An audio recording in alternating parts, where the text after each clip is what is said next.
కృపావార్త కార్యక్రమమునకు స్వాగతం. నేటి ధ్యానాంశము ఎవరు, హూ. ఎవరు నా తల్లియు, ఎవరు నా సహోదరులు? Who is my mother and who is my brother?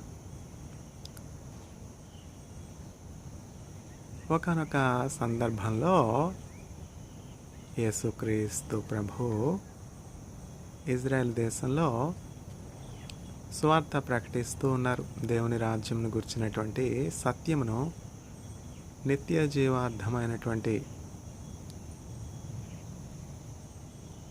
ఆశీర్వాదాలు పొందుకోవడానికి త్రోవ గుర్చినటువంటి సత్యమును యేసయ్య బోధిస్తున్నారు.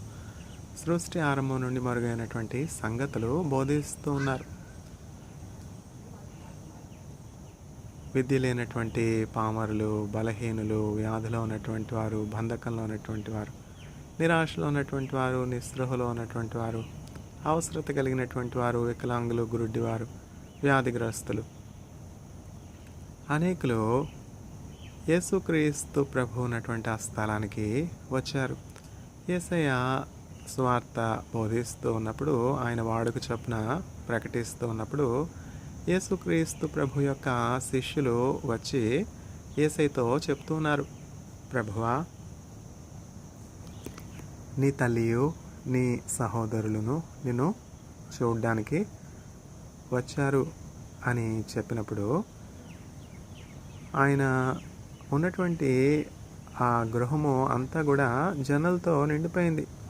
యేసుక్రీస్తు ప్రభు ఎదురుకు వచ్చి రక్షణ పొందుకొనడానికి, ఆదరణ పొందుకోవడానికి, మేలు పొందుకోవడానికి, సహాయం పొందుకోవడానికి వచ్చినటువంటి వారితో ఆయన ఉన్నటువంటి ఆ గృహము నిండిపోయి ఉన్నది.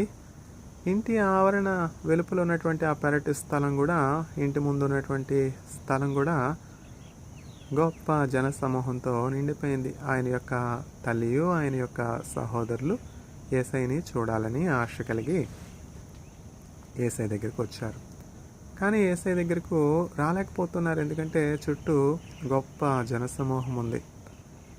యేసుక్రీస్తు ప్రభు దగ్గరికి ఆయన శిష్యులు వచ్చి, యేసయ్య, ప్రభువా, నిన్ను చూడడానికి నీ తల్లియు నీ సహోదరులు వచ్చి ఉన్నారు అని చెప్పినప్పుడు యేసయ్య ఏమని చెప్తున్నారు?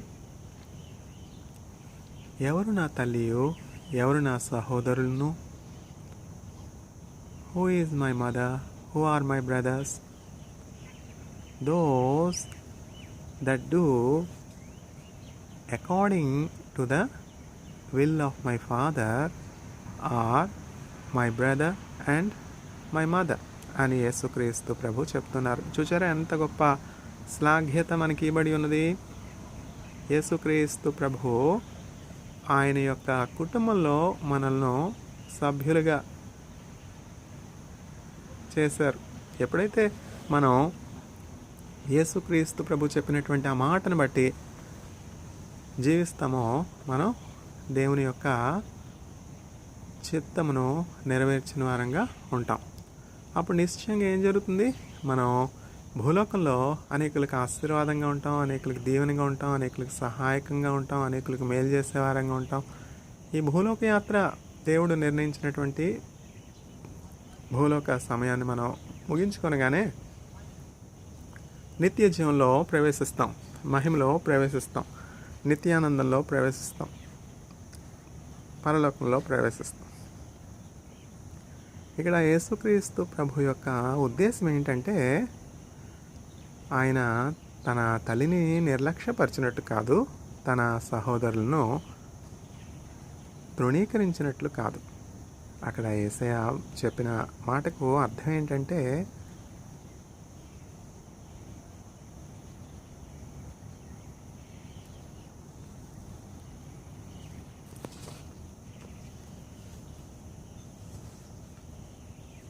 నేను ఈ భూ సంబంధమైనటువంటి నా తల్లికి, నా సహోదరులకు మాత్రమే మేలు చేయడానికి రాలేదు. నేను మానవులందరికీ కూడా రక్షణ ఇవ్వడానికి వచ్చాను అని యేసయ్య చెప్తున్నారు. చూసారా? అంటే ఏమిటి? యేసుక్రీస్తు ప్రభు తన కుటుంబము, తన తల్లి, తన సహోదరులు అని పరిధి నియమించుకోలేదు. యేసుక్రీస్తు ప్రభు రక్షకునిగా ఈ లోకానికి వచ్చారు. ఆ రక్షణ తన తల్లికి, తన సహోదరులకు, తన కుటుంబానికి మాత్రమే అన్నట్లుగా ఎన్నడూ కూడా యేసయ్య ప్రవర్తించలేదు. చూచారా? నేడు మినిస్టర్స్ని చూస్తున్నాం,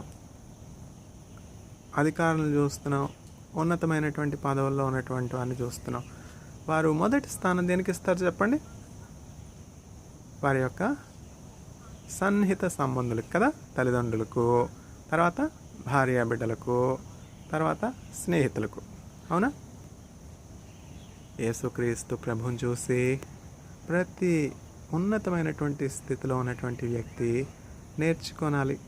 అతి అల్పమైనటువంటి స్థితిలో ఉన్నటువంటి వ్యక్తి కూడా యేసుక్రీస్తు ప్రభువుని చూసి నేర్చుకోనాలి. యేసుక్రీస్తు ప్రభు తన తల్లిని ఏమన్నా తక్కువ ప్రేమించారా? యేసుక్రీస్తు ప్రభు యొక్క తల్లి ఆయన ఏమన్నా తక్కువ ప్రేమించిందా? లేదు కదా. యేసుక్రీస్తు ప్రభు యొక్క తల్లి యేసుక్రీస్తు ప్రభుని ఎంతగానో ప్రేమించింది, మరియమ్మ గారు. అందుకనే దేవుని యొక్క దూత మరియమ్మ గారిని చూసి ఏమని చెప్తున్నది? యేసయ్య జననం కాక మునిపే యేసుక్రీస్తు ప్రభు కన్య అయినటువంటి మరియమ్మ గారి గర్భంలో ఉద్భవించక ముందే దేవుని యొక్క దూత, పరలోక దూత కన్య అయినటువంటి మరియమ్మ గారి దగ్గరికి వచ్చి ఏమని చెప్తూ ఉన్నది? గాబ్రియేలు దూత, దయాప్రాప్తురాలా, you are blessed Mary, you have found grace in the sight of God, you have found favor in the sight of God. Daya Prapturala. Mary is such a humble and obedient child of God. So Mary found favor in the sight of God that she became earthly mother to the Savior of mankind. What a great blessing! From this time, all the generations will praise you and call you blessed. What a great blessing to do the will of the Lord. When the angel Gabriel brought this message from heaven,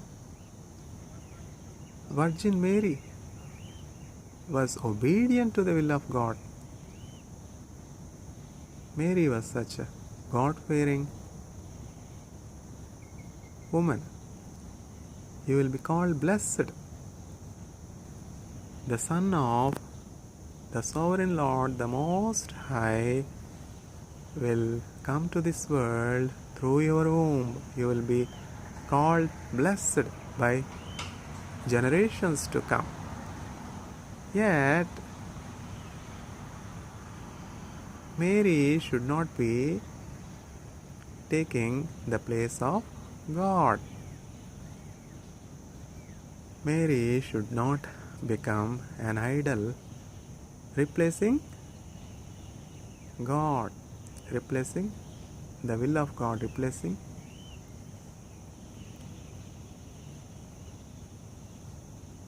the Savior. This truth should be very clearly distinguished by mankind. That is why Jesus Christ is saying here, who is my mother? Who is my brother? Those that do the will of my Father is my mother or my brothers. The family of Christ, the kingdom of Christ is expanded to all of us that seek the kingdom of God, that seek the righteousness of God.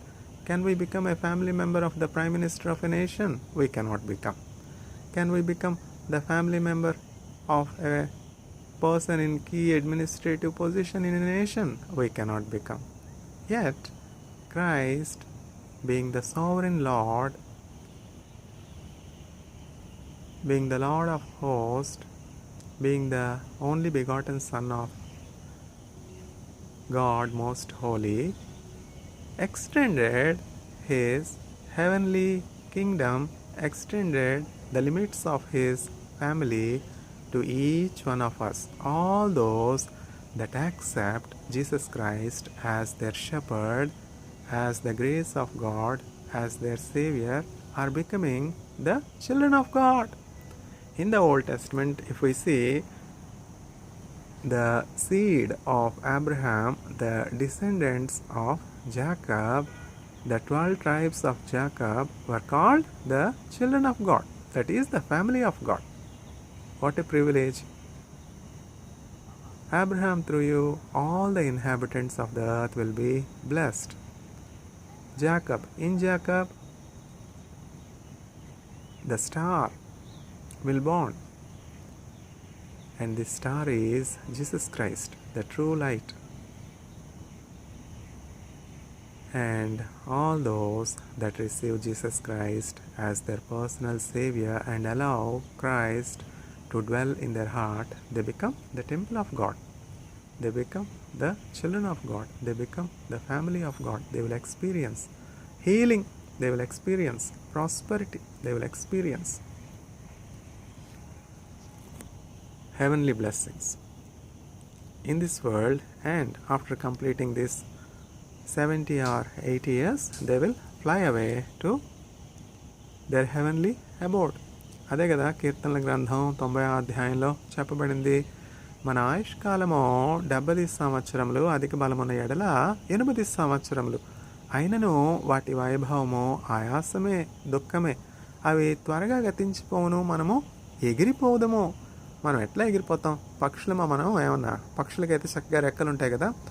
పక్షులకు రెక్కలు ఉంటాయి కనుక అవి సులువుగా ఎగిరి ఒక స్థానం నుంచి ఇంకో స్థానానికి ఆకాశంలో చక్కగా ఎగురుతూ వాటి గూటికి అవి చేరుకొనగలుగుతాయి. మనం ఒక చోటు నుంచి ఇంకో చోటుకు వెళ్ళాలంటే రెక్కలు కలిగినటువంటి విమానంలో వెళ్ళాలి, లేకపోతే పట్టాలు కలిగినటువంటి రైల్లో వెళ్ళాలి, లేకపోతే బండ్లలో వెళ్ళాలి, కారులో వెళ్ళాలి.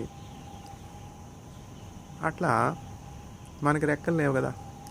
అయినా దేవుని సేవకుడైనటువంటి మోషే ఏమని చెప్తున్నాడు కీర్తనల గ్రంథం 90వ అధ్యాయంలో? అవి త్వరగా గతించిపోవును, మనము ఎగిరిపోవదము. అంటే ఈ లోకయాత్ర ముగించుకొనగానే మనం ఎగిరిపోవాలి. మన నివాస స్థలమైనటువంటి పరలోకానికి మనం ఎగిరిపోవాలి. దేవదూతలకైతే చక్కగా రెక్కలు ఉంటాయి కదా. ఆ దేవదూతలకు రెక్కలు ఉంటాయి కనుక అవి ఎగురుతాయి. మనం ఎట్లా ఎగురుతాం? మన దేవుడు అట్లా సృష్టించలేదే. చేపలు ఉన్నాయి, చేపలు చక్కగా నీటిలో ఉండడానికి సృష్టించబడ్డాయి. నీటిలో నుండి బయటకు వస్తే అవి బ్రతకలేవు. అట్లనే మనం నీటిలో ఉంటే బ్రతకగలమా? మనం భూమి మీద ఉండడానికి నియమించబడ్డాం. కానీ ఇక్కడ మర్మం ఏమిటంటే, మనము గొప్ప మహిమ కొరకు సిద్ధపరచబడ్డాం. మన కొరకు సిద్ధపరచబడినటువంటి మహిమ ఎదుట ఇప్పటి కాలపు శ్రమలు ఎనదగినవి కావు. But the glory that is awaiting us, the present day tribulation, is not to be considered as suffering. మన ఎదుట సిద్ధపరచబడినటువంటి మహిమ ఎదుట ఇప్పటి కాలపు శ్రమలు ఎనదగినవి కావు. నీవు నాకిచ్చే మహిమ ఎదుట ఇవి ఎన్నదగినవి కావులే. సుగుణాల సంపన్నుడా, స్తుతిగానాల వారసుడా, జీవింతును నిత్యము నీ నీడలో, ఆస్వాదింతును నీ మాటల మకరందమే. సుగుణాల సంపన్నుడా, స్తుతిగానాల వారసుడా, జీవింతును నిత్యము నీ నీడలో, ఆస్వాదింతును నీ మాటల మకరందమే. యేసయ్య నిన్నో వెన్నంటగానే ఆజ్ఞల మార్గము కనిపించలే. యేసయ్య నిన్నో వెన్నంటగానే ఆజ్ఞల మార్గము కనిపించలే, నీవు నాకిచ్చే మహిమ ఎదుట ఇవి ఎన్నదగినవి కావులే. నీవు నాకిచ్చే మహిమ ఎదుట ఇవి ఎన్నదగినవి కావులే. సుగుణాల సంపన్నుడా, స్తుతిగానాల వారసుడా, జీవింతును నిత్యము నీ నీడలో, ఆస్వాదింతును నీ మాటల మకరందమే. యేసయ్య నీ కృప తలంచగానే నా శ్రమలు శ్రమలుగా అనిపించలేదే. యేసయ్య నీ కృప తలంచగానే నా శ్రమలు శ్రమలుగా అనిపించలేదే. నీవు నాకిచ్చే మహిమ ఎదుట ఇవి ఎన్నదగినవి కావులే. నీవు నాకిచ్చే మహిమ ఎదుట ఇవి ఎన్నదగినవి కావులే. యేసుక్రీస్తు ప్రభు ఆయన ఎదుట ప్రత్యక్షము కానైనటువంటి మహిమతో పోలిస్తే ఆ సిలువలో ఆయన కలుగుతున్నటువంటి దుఃఖము అవమానము ఎంచదగినది కాదు అన్నట్లుగా ఆ సిలువ యొక్క అవమానాన్ని సహించారు. తన ఎదుట ప్రత్యక్షము కానైనటువంటి ఆ మహిమ నిమిత్తము సిలువలో కలిగినటువంటి అవమానాన్ని, సిలువలో కలిగినటువంటి తిరస్కారాన్ని, సిలువలో కలిగినటువంటి బాధను ఆయన సహించారు. ఆయన సహించి ఓర్చుకున్నారు. సహనానికి, ఓర్పుకు యేసుక్రీస్తు ప్రభు ఎంతో మానవులందరికీ కూడా మాదిరిగా ఉన్నారు. అందువలన మీరు శ్రమలో ఉన్నారా? అన్యాయంగా నిందను అనుభవిస్తూ ఉన్నారా?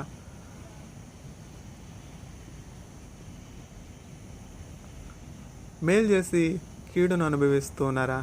అట్లాంటి పరిస్థితుల్లో మీరు కృంగిపోవద్దు, నిరాశకు గురి కావద్దు, నిస్పృహకు గురి కావద్దు, చింతకు గురి కావద్దు. యేసుక్రీస్తు ప్రభు యొక్క మాటలు నిరాశలో ఉన్నటువంటి వారికి ఆశను కలుగజేస్తాయి, కృంగిపోయినటువంటి వారిని లేవనెత్తుతాయి, చీకటిలో ఉన్నటువంటి వారికి వెలుగును కలుగజేస్తాయి. అందువలన ఆ ఇజ్రాయెల్ దేశంలో యేసుక్రీస్తు ప్రభు ఉన్నటువంటి ఆ పట్టణంలో యేసుక్రీస్తు ప్రభు ఉన్నటువంటి ఆ గృహమును గుర్చినటువంటి విషయాన్ని విని, యేసుక్రీస్తు ప్రభు ఉన్నటువంటి గృహము అంటే ఆయన కోసం ఏమి భవనాలు, ఆయన కోసం ఏమి అంతస్తులు, ఆయన కోసం ఏమి విఐపి బంగ్లాసు యేసుక్రీస్తు ప్రభు ఏమి ఏర్పరచుకోలేదు.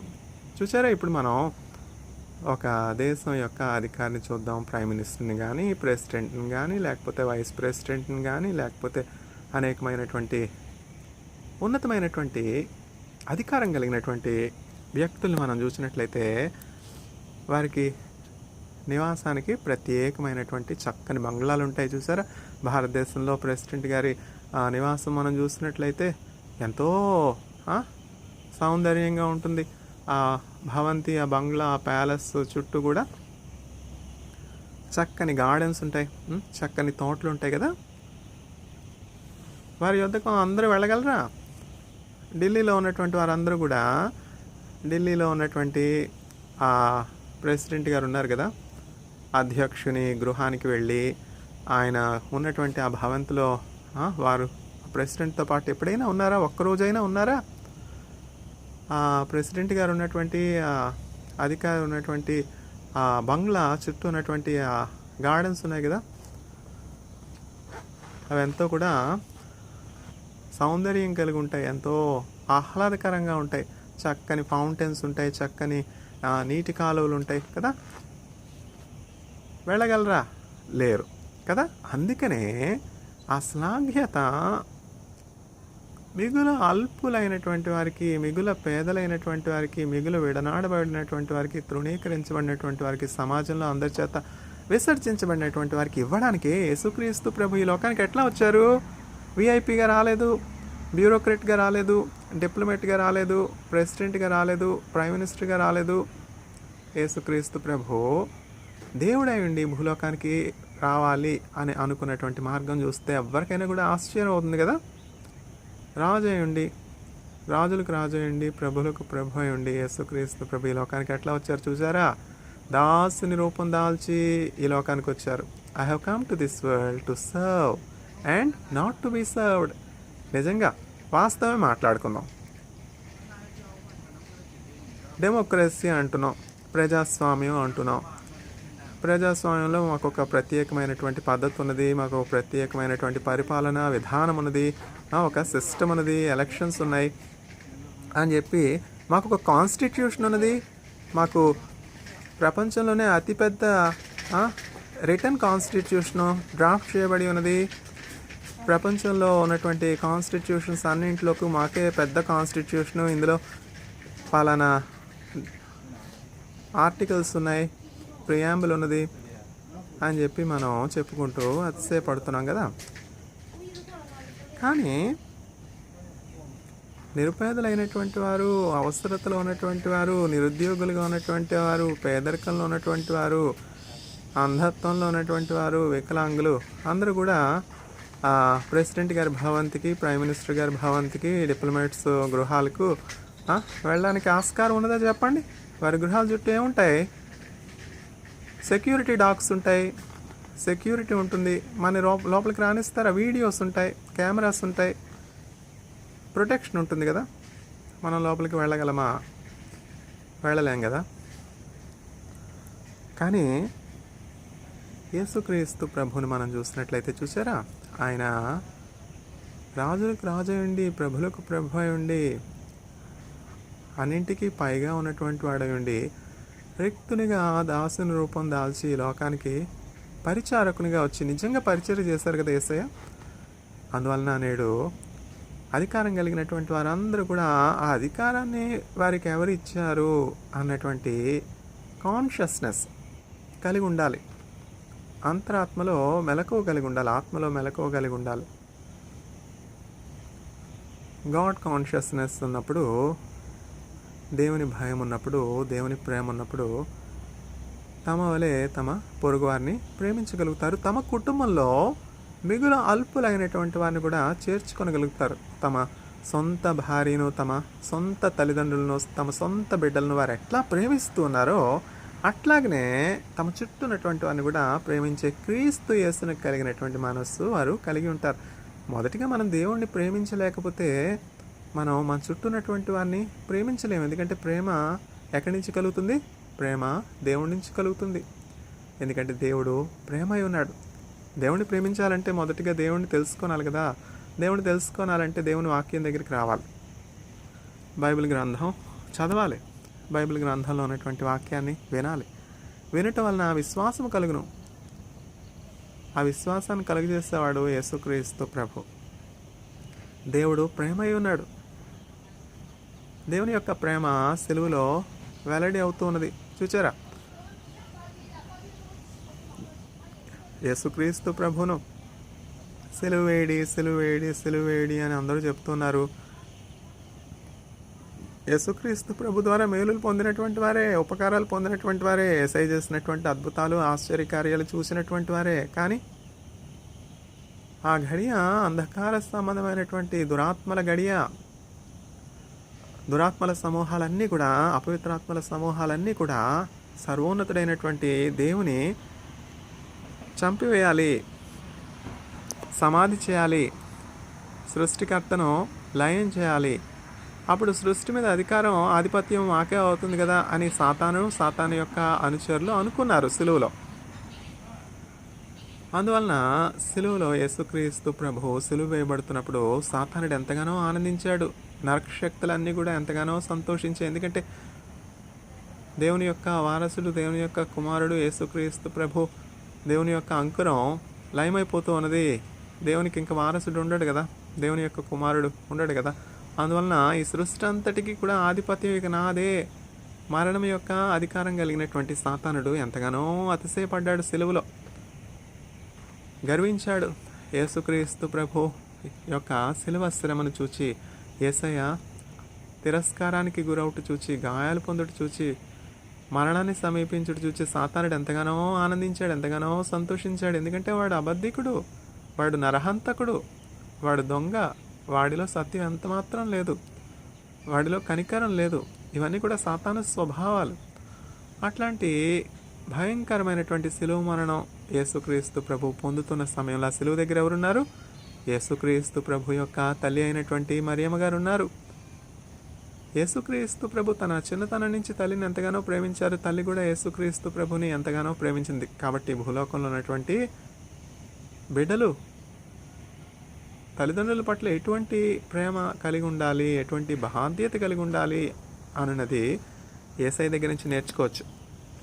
సిలువలో యేసుక్రీస్తు ప్రభు కొన ఊపిరితో ఉన్నప్పుడు యేసయ్య సిలువలో ఎక్కువేం మాట్లాడలేదు. యేసుక్రీస్తు ప్రభు ఆ సిలువ వేదంలో, ఆ మరణంలో ఆయన దేహానికి కలిగినటువంటి గాయములన్నింటి నుంచి రక్తం అంతా ప్రవహించి స్పృహ కోల్పోతున్నటువంటి పరిస్థితిలో ఉదయం 9 గంటల నుంచి మధ్యాహ్నం 3 గంటల వరకు సిలువలో వేలాడబడుతున్నటువంటి ఆ ఎండలో, ఇప్పుడు చూసారా ఎండలు ఎంత ఎక్కువగా ఉన్నాయి. భారతదేశంలో కానీ, భారతదేశం చుట్టుప్రక్కల ఉన్నటువంటి దేశాల్లో కానీ భయంకరమైనటువంటి ఎండలు కదా. 40 డిగ్రీలు, 45 డిగ్రీలు, ఇంకా పాకిస్తాన్లో, ఇండియాలో అయితే 46 డిగ్రీలు, 47 డిగ్రీలు, ఎంతో విపరీతమైనటువంటి భయంకరమైనటువంటి ఎండలు. ఎందుకని? చెట్లు పెంచాల్సినటువంటి స్థానంలో, ఉండాల్సినటువంటి స్థానంలో ఆ చెట్లన్నీ కూడా నరికివేయబడతా రియల్ ఎస్టేట్లు కదా, రియల్ ఎస్టేట్లు, ఆ ఇండస్ట్రీసు, ఈ ఇండస్ట్రీసు, వీటన్నింటినీ జరిగించేవారు ఎవరు? నిరుపేదలా, నిరుద్యోగులా, టెర్రరిస్టులా, నక్సలైట్లుగా పేరు పొందుకున్నటువంటి వారా, మిలిటెంట్లుగా పేరు పొందుకున్నటువంటి వారా, చెరసాల్లో ఉన్న ఖైదీలా? లేదే.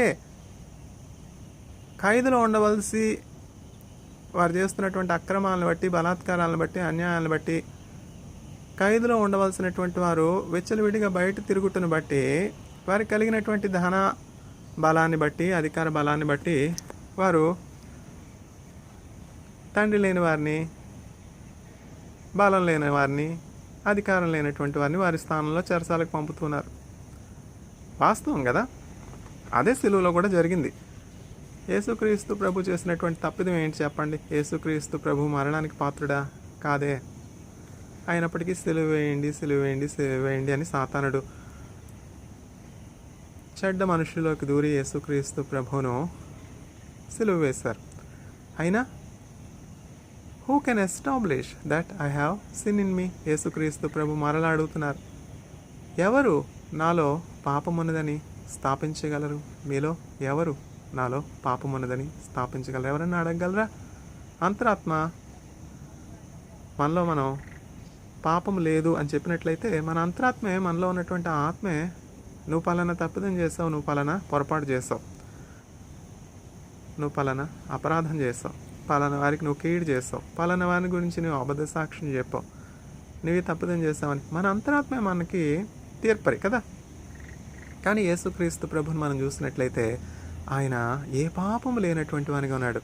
ఏ పాపమెరుగని ఓ పావనమూర్తి, పాప విమోచకుండా, నా పాలి దైవమా, నా పాపముల కొరకి పాట్లు నొందినావా, కటకట పాప సంకటము బాపుటకింత పటు బాధ నొందినావా, ఎటువంటిది ప్రేమ, ఎటువంటిది శాంతమెటులు వర్ణింతు తండ్రి, ఆ కాల కర్ములు భీకరంబుగ నిన్ను ఆ కొయ్యపై నుంచిరా, నీ కాలు సేతులు ఆ కొయ్యకే సూది మేకులతో గ్రుచ్చినారా, బల్లిదుండగు బంటు బల్లెమును నీ ప్రక్క జిల్లి బడబడచినాడా, ఉల్లోలముల వలె నల్లని రుబుకంగ జల్లారె కథ కోపమో, ఏ పాపమెరుగని ఓ పావనమూర్తి, పాప విమోచకుండా, నా పాలి దైవమా నా పాపముల కొరకి పాట్లు నొందినావా. చెడుగు యోధులు బెట్టు పడరాని పాట్లకు సుడివడి నడచినావా. కడకు కల్వరిగిరి కడకేగి సిల్వను గ్రక్కునందించినావా.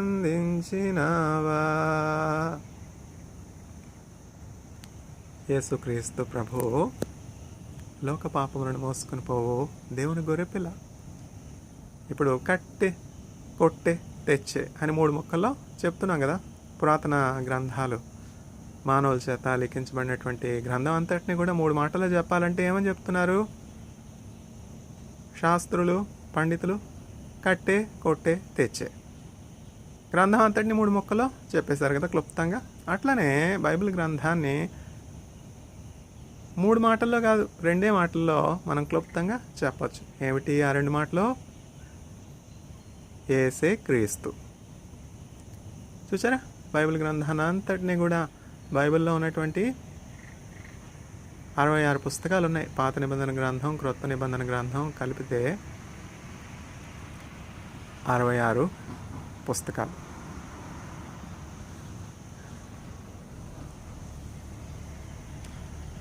పాత నిబంధన గ్రంథంలో 39 పుస్తకాలు, క్రొత్త నిబంధన గ్రంథంలో 27 పుస్తకాలు.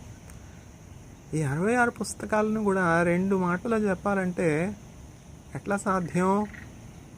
గురం జాషువా గారు క్రీస్తు చరిత్ర అనే పుస్తకాన్ని రాశారు. ఆ పుస్తకానికి కేంద్ర సాహిత్య అకాడమీ, భారత ప్రభుత్వం కేంద్ర సాహిత్య అకాడమీ పురస్కారాన్ని గురం జాషువా గారికి ప్రదానం చేసింది. క్రీస్తు చరిత్ర ఎవరు రాయగలరు? క్రీస్తు చరిత్ర ఎందుకు రాయలేము? యేసుక్రీస్తు ప్రభు ఈ లోకంలో ఉద్భవించి 2000 సంవత్సరాలే కదా అయింది. 2000 సంవత్సరాల చరిత్ర రాసినటువంటి చరిత్రకారులు లేరా?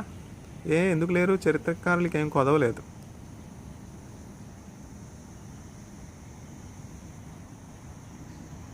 గురం జాషువా గారు చరిత్రకారుడు కాడు, అయినప్పటికీ చరిత్ర రాశాడు. క్రీస్తు చరిత్ర అనే గ్రంథం. యేసుక్రీస్తు ప్రభు భూలోకంలో మానవునిగా రక్తమాంసంలో పాలువాడై మానవుల్లో మానవునిగా ఉండుటకు భూలోకానికి వచ్చి 2000 సంవత్సరాలు అయింది. వాస్తవమే. కానీ ఆయన ఉనికి, ఆయన సమయం ఆయన చరిత్ర మనం పరిశీలించినట్లయితే యేసుక్రీస్తు ప్రభు ఆల్ఫయు ఒమేగయు అయి ఉన్నాడు. యేసుక్రీస్తు ప్రభు మొదటివాడు కడపటివాడు అయి ఉన్నాడు. ఆయన లేకుండా ఏమీ కలగలేదు. నేనే ఆల్ఫా, నేనే ఒమేగా, మొదటివాడను కడపటివాడను నేనే. నేను నా తండ్రియు ఏకమయ్యను. తండ్రి కుమార పరిశుద్ధాత్మ త్రియేక దేవుడు సమస్త సృష్టిని సృజించారు. ఈ భూమి సృజించబడటకు పూర్వమే సమస్త సృష్టి, గొప్ప సృష్టి ఉన్నది. విశ్వం అంతటితో పోలిస్తే భూలోకం ఎంత? కేవలం ఒక ధూళి. ఇప్పుడు మనం తెలుసుకుంటున్నాం నాసా ఇంకా అనేకమైనటువంటి స్పేస్ రీసెర్చ్ సంస్థలు సైన్స్ అండ్ టెక్నాలజీలో ఎంతో అభివృద్ధి చెందుటను బట్టి వారు విశ్వానంతటిని కూడా పరిశీలించి పరీక్షిస్తున్నారు. నేడు శాస్త్రం సాంకేతిక రంగాలు ఎంతగా అభివృద్ధి చెందాయంటే మనం సూర్యుడిని చూడగలమా? మధ్యాహ్న కాల సమయంలో కానీ ఉదయకాల సమయంలో కానీ సూర్యుడిని మనం కంటితో చూడగలమా? చూడలేం కదా. ఎందుకంటే సూర్యుడు ఎంతో కాంతివంతంగా ఉంటాడు, ఎంతో శక్తితో ఉంటాడు కదా. అట్లాంటిది సూర్యుడిని కూడా సూర్యుని లోపల జరుగుతున్నటువంటి ఆ న్యూక్లియర్ ఫ్యూజన్ రియాక్షన్స్ జరుగుతున్నాయి కదా నక్షత్రాల్లో. సూర్యుడు కూడా అనేకమైనటువంటి నక్షత్రాలు ఉన్నాయి. అందులో సూర్యుడు ఒక నక్షత్రం. అంతేగాని సూర్యుని గొప్పతనం ఏమీ లేదు. సూర్యుడిని మనం దేవతగా భావిస్తాం. దేవత కాదు అంటే గలీలియోని చంపినట్టే చంపుతారు. కానీ సత్యం అసత్యం అవుతుందా? అసత్యం సత్యం అవుతుందా? చీకటి చీకటే, వెలుగు వెలుగే. నక్షత్రం నక్షత్రమే. నక్షత్రాన్ని సృజించినటువంటి సృష్టికర్త అయినటువంటి దేవుడు సృష్టికర్తే. నక్షత్రం గుండ్రంగా ఉంటుంది,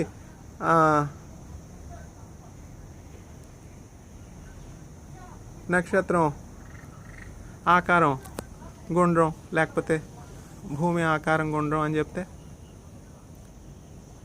ఒప్పుకుంటామా? ఒప్పుకోం. ఎందుకని? కష్టం. మా తల్లిదండ్రులు అట్లా చెప్పలేదే,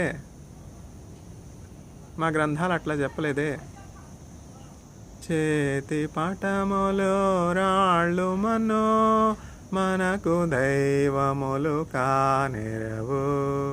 చేతి పటములు రాళ్ళు మనో మనకు దైవములు కానిరవు. ఆత్మతోనో సత్యముతో ఆరాధింతుము మన దేవుని. ఆత్మతోనో సత్యముతో ఆరాధింతుము మన దేవుని.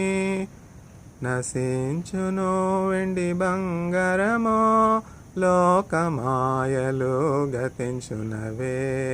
నశించును వెండి బంగారమో లోకమాయలు గతించునవే.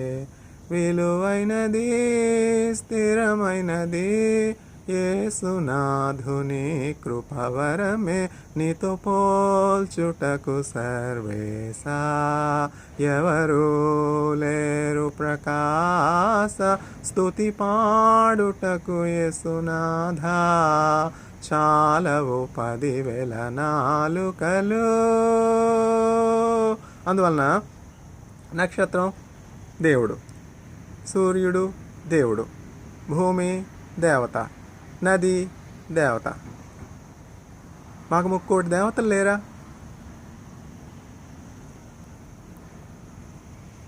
అన్యజనుల దేవతలు వట్టి విగ్రహములు. అవి నోరుండియు మాట్లాడవు, కన్నులుండియు చూడవు, చేతులుండియు పట్టుకొనవు, కాళ్ళుండియు నడవు. వాటి యందు నమ్మిక ఉంచు వారు కూడా వాటి వంటి వారే. భవిష్యత్తులో జరగనైనటువంటి సంభవాలను గురించి చక్కగా బైబిల్ గ్రంథం బోధిస్తున్నది కదా. బైబిల్ గ్రంథం చారిత్రాత్మక గ్రంథమే కాదు, క్రీస్తు చరిత్రకు సంబంధించినటువంటి దేవుడు మాత్రమే కాదు. ఆయన వర్తమాన భూత భవిష్యత్ కాలంలో ఏకరీతిగా ఉన్నాడు. ఇదిగో మృతుడనైతిని గాని యుగ యుగములు సజీవునిగా ఉన్నాను. Though I am persecuted, though I am crucified, though I died on the cross, yet I live for ever. Because I am the source of life, I am the way, I am the truth, I am the life. Who can kill the author of life? Who can kill the source of life? Christ was sacrificed on the cross. Christ offered himself willingly on his own as the atonement for the forgiveness of sins. This mystery is great to understand, how the sacrifice, how the offering of Jesus Christ brings atonement, brings remission of sins, brings pardon of sins, brings forgiveness of sins, brings healing, gives eternal life, make man partaker of immortality, make man a member of the family of God. Along with celestial beings, we are going to sit on thrones and going to judge the celestial beings. We are going to judge the 12 tribes of Jacob. What a great privilege. This is what Christ is telling. Who is my brother? Who is my mother? Those that do the will of my Father. Those that hear my word and build their life, build their house on my word are my brothers and my mother. ఎవరు నా తల్లి, ఎవరు నా సహోదరులు? చూచారా, యేసుక్రీస్తు ప్రభు తన యొద్దకు ఆశతో వచ్చినటువంటి దిక్కులేనటువంటి వారిని, దరిద్రులను, నిరుపేదలను, ఆకలితో ఉన్నటువంటి వారిని, దప్పికతో ఉన్నటువంటి వారిని ఎట్లా చేరదీస్తున్నారు, ఎట్లా ప్రేమిస్తున్నారు అంటే ఇక్కడ భావం ఏంటంటే, యేసయ్య తన సహోదరులను, తన రక్త సంబంధులను, తన తల్లిని చిన్నచూపు చూశారని కాదు, అవమానపరిచారని కాదు, తిరస్కరించారని కాదు. యేసయ్య తన తల్లి పట్ల, తన తండ్రి పట్ల, తన భౌతికమైనటువంటి బంధం కలిగినటువంటి వారందరి పట్ల కూడా తన బాధ్యత నెరవేర్చినటువంటి వ్యక్తిగా ఉన్నాడు. చూచారా, యేసుక్రీస్తు ప్రభు జననమైన తర్వాత పసిబాలునిగా ఉన్నప్పుడు యూదా సాంప్రదాయాన్ని బట్టి 8వ దినమున యేసుక్రీస్తు ప్రభువుకు సున్నతి చేయవలసినటువంటి ఘడియ ఆసన్నమైనప్పుడు మరియమ్మ గారు దయాప్రాప్తురాలు, దేవుని చేత ఆశీర్వదించబడినటువంటి దీనురాలు, ప్రార్థనాపరురాలు, దేవుని యందు భయభక్తులు కలిగినటువంటి వ్యక్తి. మరియమ్మ గారు ఏమైనా సామాన్యమైనటువంటి వ్యక్తా? దేవుని ఏకకుమారుని ఆమె గర్భమును ధరించినటువంటి పరిశుద్ధురాలు. అయినప్పటికీ చూచారా, దేవునికి ఇవ్వాల్సినటువంటి స్థానాన్ని మనం ఏ ఇతర వస్తువుకి కానీ ఏ ఇతర వ్యక్తికి కానీ మనం ఇచ్చినట్లయితే చూచారా, మనం శాంతిని కోల్పోతాం, నెమ్మదిని కోల్పోతాం, మహిమను కోల్పోతాం, ఆధిక్యతను కోల్పోతాం, నిత్య జీవాన్ని కోల్పోతాం. దేవునికి మన జీవితంలో ప్రధాన స్థానాన్ని ఇవ్వాలి. దేవుని వాక్యానికి ప్రధాన స్థానాన్ని ఇవ్వాలి. దేవుణ్ణి మన హృదయంలో సింహాసనంలో మొట్టమొదటి స్థానం మనం ఇచ్చినట్లయితే దేవుని చేత మనం మన చుట్టూ ఉన్నటువంటి వారికి, మన తల్లికి, మన తండ్రికి, మన రక్త సంబంధులకు, మన స్నేహితులకు, మన బంధువులకు, మన దేశస్తులకు మనం ఆశీర్వాద కారణంగా ఉంటాం. ఎందుకనంటే దేవునికి ఇవ్వాల్సినటువంటి స్థానం మరి దేనికి ఇచ్చినా కూడా మన హృదయం ఏం జరుగుతుందంటే మన హృదయం ఎంతో మోసకరమైనది. Human heart is desperately wicked beyond any comprehension. Human heart is desperately wicked. Human heart is sinful. Human heart is sick. Only Christ can heal our thoughts. Christ can guard the thoughts of our heart with His peace. This all surpassing peace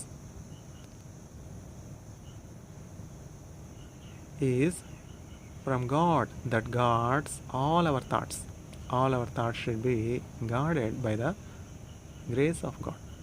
Then we will experience the peace of God. This peace we can experience only when we give first place to God. All the law is fulfilled in 2 commandments. The first commandment is love your God with all your strength, with all your heart, with all your mind. Love your neighbor as yourself. When Jesus Christ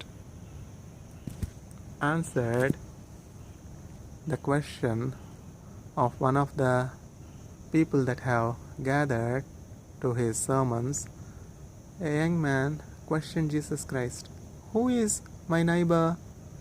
"Lord, you said I need to love my neighbor as myself. But who is my neighbor?" Then Jesus Christ made clear to that person, to that young man, who his neighbor is by telling the parable of Good Samaritan. Surprising thing is, in this world there are still innumerable number of people that are not acquainted with the parables as famous as the Good Samaritan parable. The parables as famous as the parable of the prodigal son. These are not just parables. These are the heavenly truths revealed to layman, revealed to man that has very, very limited vision. We cannot see very distant objects. We cannot see the objects that are too large, the objects that are too small. Means inherently our strength is limited. Inherently our vision is limited. Our sight is limited. So we cannot see many things that are invisible to our eyes, that are hidden to our eyes, hidden to our vision.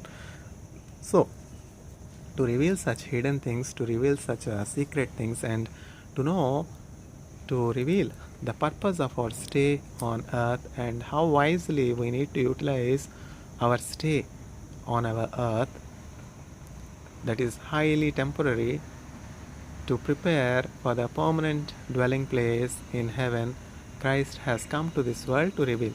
So Jesus Christ has a beautiful answer for all our questions. Anyone who wishes to have any answers has to come to Jesus Christ. Jesus Christ is the same yesterday, today, and forever. Bible is the only book. There are countless books in the US library and many other libraries. There are countless books, yet there is no other book like the Holy Bible.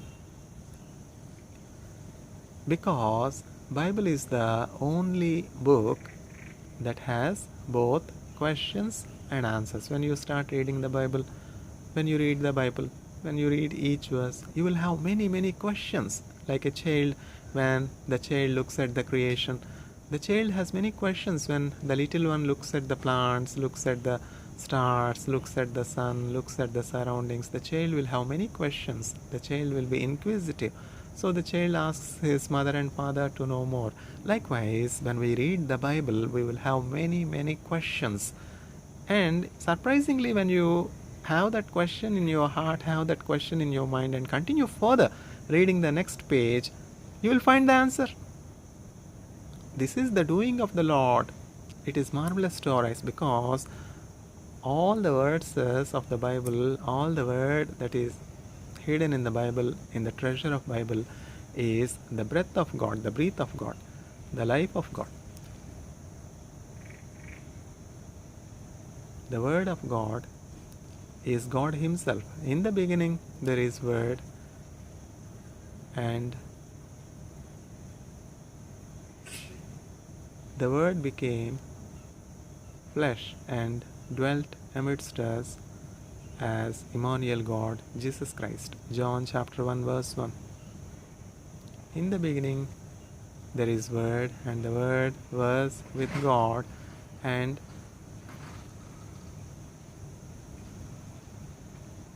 the Word is God. The Word in the Bible itself is God. That is why Jesus Christ says, those that do according to this word is my father, he is my mother, he is my brother. Christ extended the limits of his family. Likewise, we need to extend the limits of our family. We need to love the least of those around us as our own mother, as our own brother. This is the will of God for us.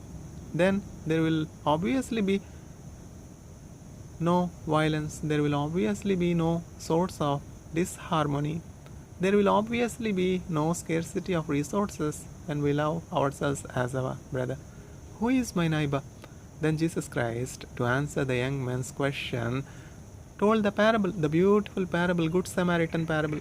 There are many people still do not know the parable of the Good Samaritan, the parable of the prodigal son. That is why Jesus Christ said, go unto the ends of the world and preach the gospel. I will be with you.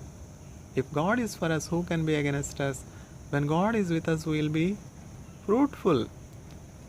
When we do the fishing for God, we need not worry regarding the resources. When we do the work of God, God will very well provide us for all our needs. We need to fish men from perishing.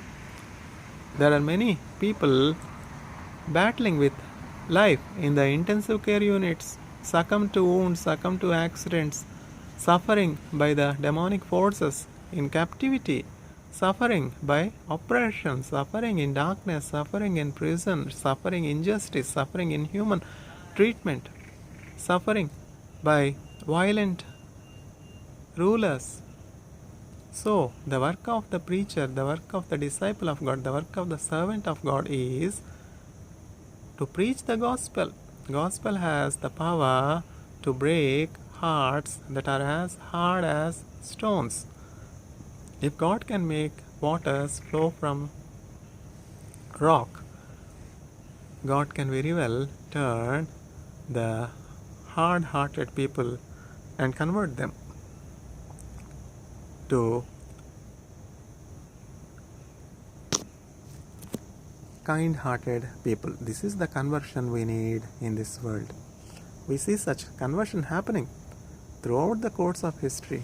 Shaul is a different person until he heard the gospel through Christ. The moment Christ revealed himself to Shaul, the chosen vessel of God, Shaul is no more a Shaul. Shaul got converted to Paul.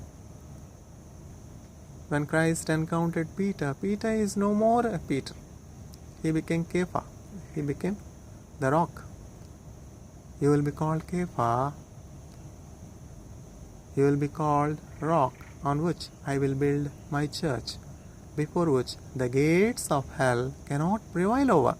If there is no hell, if there is no gate of hell, why at all Christ has to speak of hell? Why at all Christ has to speak of the pains of death? The wages of sin are death. To pay the remission of sins and to abolish death, Jesus Christ has to offer himself as a sacrifice for the disobedience of man.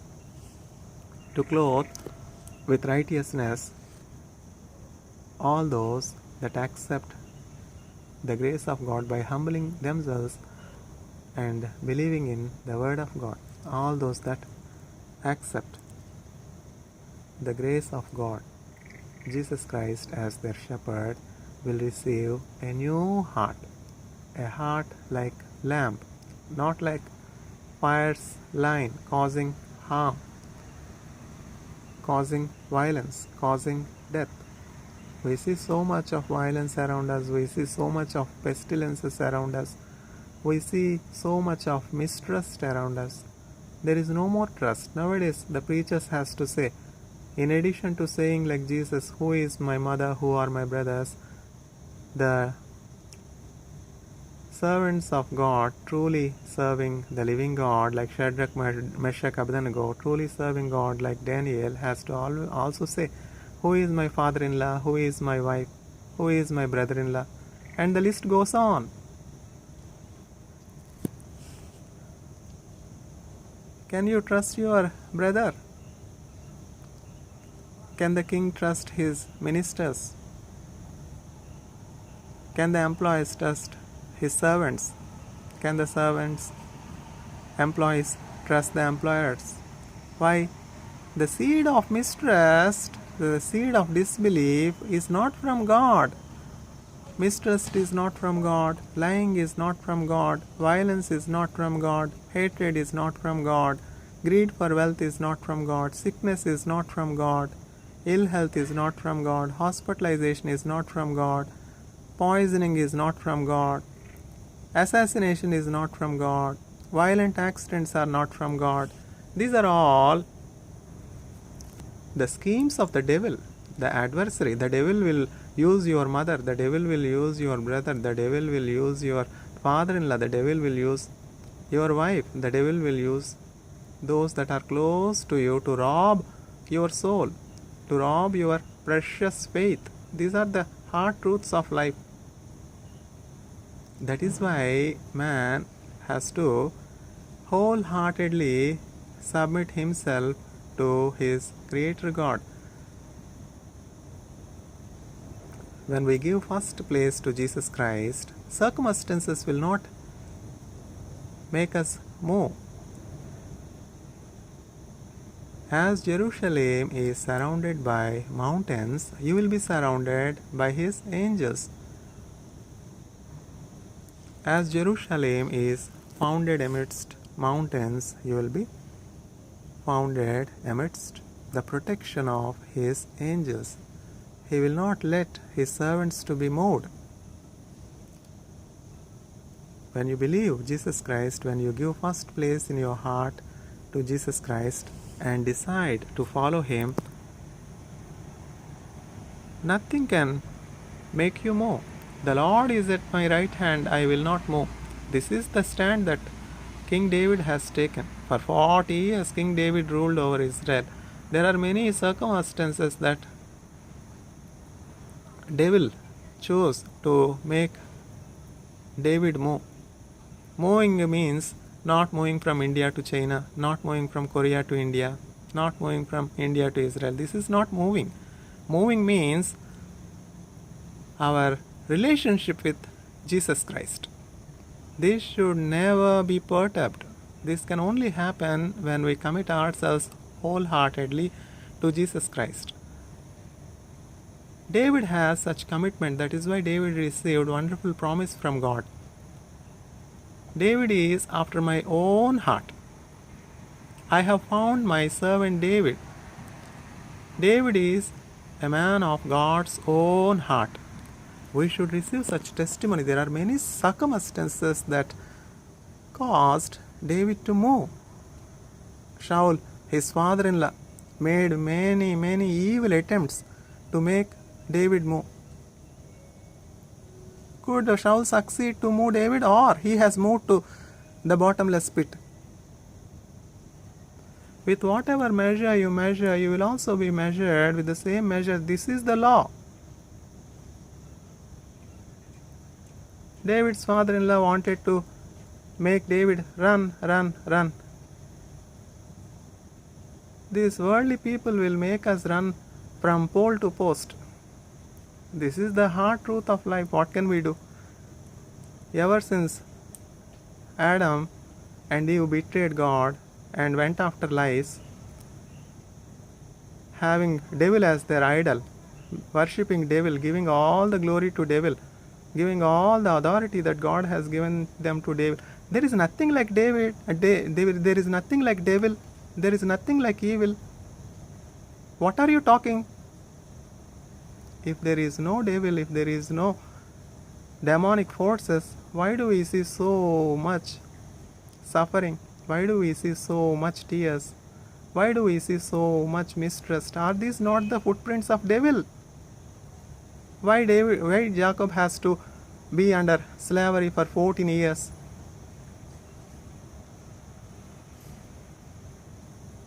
If God were not to be with you, my father would have sent you empty-handed.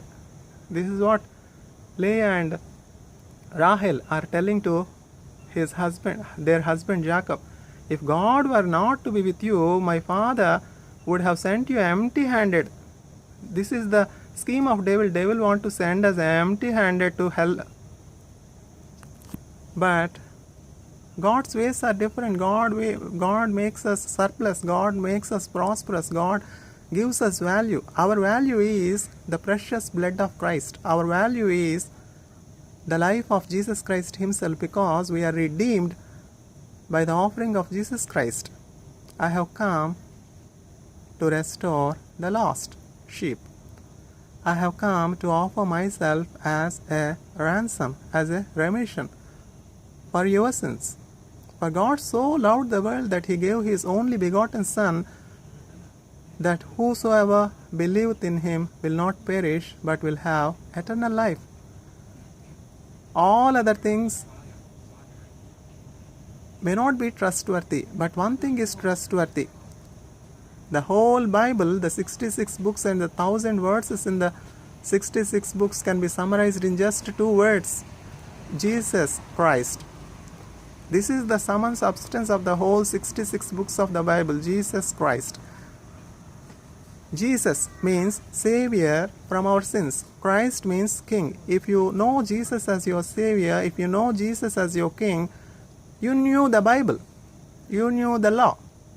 There is no greater law than knowing Jesus as your Savior.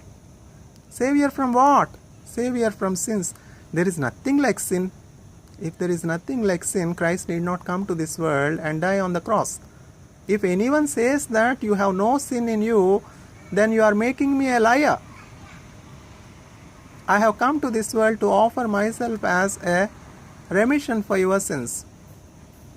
The only way for salvation is to know that I am a sinner, to confess my sins and to believe that Christ offered in my place for my sins and tasted death on my behalf. The moment we accept this truth, what is happening is there is no more judgment on us. We have passed from death to life. What a wonder, what a privilege. In good olden days, there are certificates issued by pseudo churches for the remission of sins. If you pay by cash or some other means, you will be given certificates of remission of sins.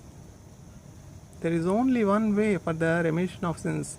Holding certificates from pseudo churches will not give us access to the throne of grace.